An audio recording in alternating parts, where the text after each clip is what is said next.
साथियों, स्वागत है आप सभी का मेरे यूट्यूब चैनल पर।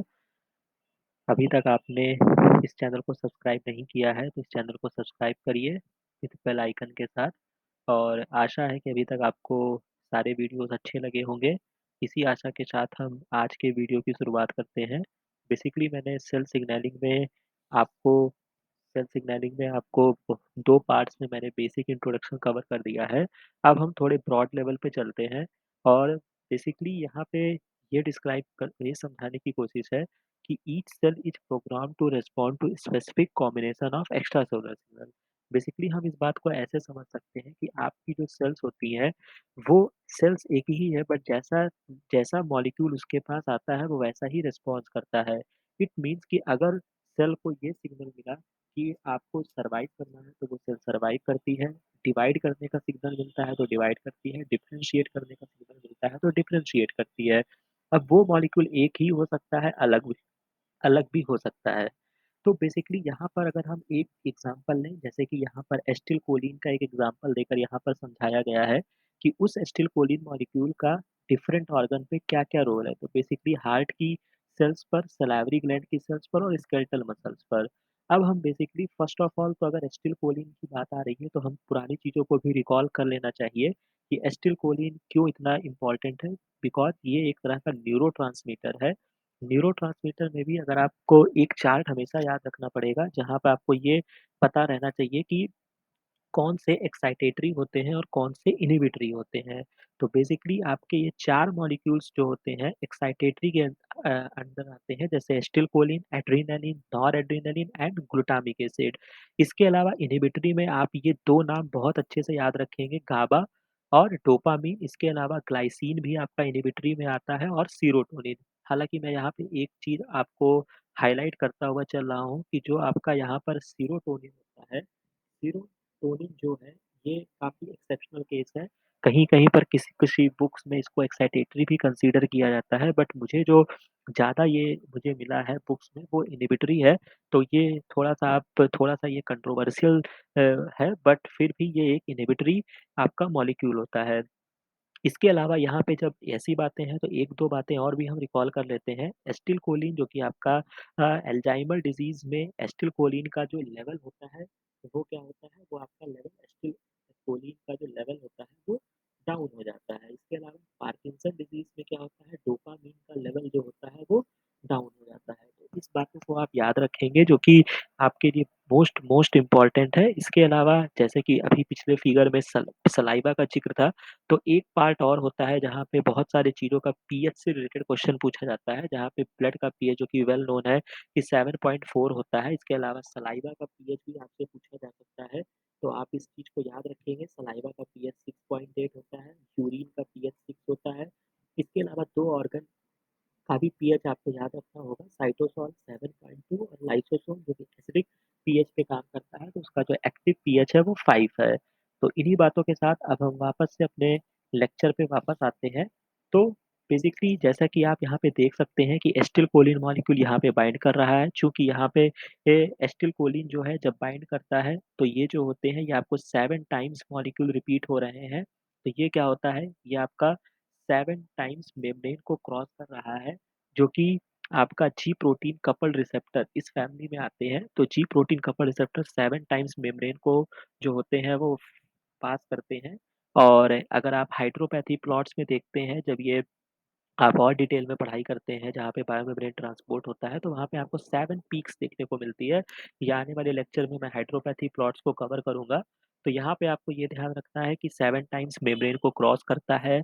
आपका एसिटिलकोलिन का रिसेप्टर जीपीसीआर होता है। बाइंड करने के बाद एक्चुअल में जो ये रोल प्रेज़ेंट करता है, ये हार्ट के रेट को कम करता है, यानी कि हार्ट बीट को ये कम करेगा। इसके अपोज़िट में जब सलाइवरी ग्लैंड पर इसका एक इफ़ेक्ट होता है, तो ये सलाइवा के सिक्रीशन को इंक्रीज़ करता है।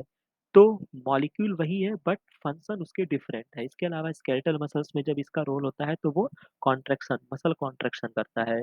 तो यहाँ पर जो आपके लिए इम्पोर्टेंट पॉइंट है, वो आपको ये याद रखना है एसिटिलकोलिन के बारे में। इसके अलावा जो भी मैंने एसिटिलकोलिन के बारे में आपको बताई है बात, इसके अलावा हमने यहाँ पर ये समझा कि एक ही मॉलिक्यूल है बट डिफरेंट डिफरेंट सेल्स पर वो डिफरेंट डिफरेंट रोल को शो कर रहा है, और एसिटिलकोलिन जो होता है वो आपका जी प्रोटीन कपल्ड रिसेप्टर का एक शानदार एग्ज़ाम्पल है। अब हम अपने नेक्स्ट पार्ट की तरफ चलते हैं, जहाँ पे हम क्लासिफिकेशन को देखते हैं कि 3 मेजर क्लास में सेल सरफेस रिसेप्टर को क्लासिफाई किया गया है। बेसिकली जैसे कि मैंने अपने पिछले लेक्चर्स में ये बता चुका हूँ और आपको मेमोराइज़ करने के लिए भी मैं आपको ये बता देता हूँ कि आप ऐसा भी याद रख सकते हैं कि प्लाज़्मा मेम्ब्रेन, जैसे कि पी फॉर प्लाज़्मा मेम्ब्रेन होता है, पी फॉर प्लाज़्मा मेम्ब्रेन और पी फॉर प्रोटीन होता है। तो आप पी से पी को कनेक्ट कर सकते हैं। जो प्रोटीन होता है उसका जो रिसेप्टर होता है वो सेल की सरफेस पर पाया जाता है और जो स्टेरॉइड्स होते हैं उनके रिसेप्टर जो होते हैं वो सेल के अंदर होते हैं। तो हम यहाँ पर अब जो यहाँ पे मैं आगे की बात जो मैं बता रहा हूँ, तो बेसिकली यहाँ पे 3 टाइप से क्लासिफाई किया गया है। तो यहाँ पे जो एक बहुत अच्छा फिगर बना हुआ है, जैसे पहली क्लास जो होती है वो आयन चैनल कपल्ड रिसेप्टर्स की होती है। बेसिकली जो आपके आयन्स होते हैं वो चैनल या ट्रांसपोर्टर से ट्रांसपोर्ट करते हैं। ये बायोमेम्ब्रेन ट्रांसपोर्ट में हम इसको डिटेल में पढ़ेंगे। बेसिकली यहाँ पे आप बस इतना जानिए कि चैनल्स होते हैं, जब वहाँ पे आयन्स आके बाइंड करते हैं तो वो चैनल्स ओपन हो जाते हैं और वो molecule down there concentration gradient जो होते हैं वो मूव करते हैं। फर्दर आपके जी प्रोटीन कपल्ड रिसेप्टर फैमिली होती है। इसमें क्या होती है, जो ये रिसेप्टर्स होते हैं ये 7 टाइम मेम्ब्रेन को क्रॉस करते हैं। इसलिए यहाँ पे एक बात और भी आप याद रखेंगे, इसीलिए इनको जो और नाम दिया जाता है, इनको जो होते हैं वो सर्पेंटिव रिसेप्टर भी बोला जाता है। तो आप इस नाम को याद रखेंगे, बेसिकली सर्पेंटिन, या आप इसको और अच्छे से इसको देख लीजिएगा। बेसिकली सर्पेंटिन इसलिए बोलते हैं कि यहाँ से एस का जो मतलब है वो स्नेक से है, क्योंकि स्नेक भी इस तरीके से जिग-जैग जैसा रहता है। तो ये स्नेक के तरीके जो होते हैं वो 7 टाइम्स मेम्ब्रेन को क्रॉस कर रहे हैं, तो इसीलिए इनको सर्पेंटिव रिसेप्टर कह रहे हैं। तो आप इसको याद रखिएगा, नहीं तो उसको एग्ज़ाम में क्वेश्चन आए और आप छोड़ कर चले आएँ।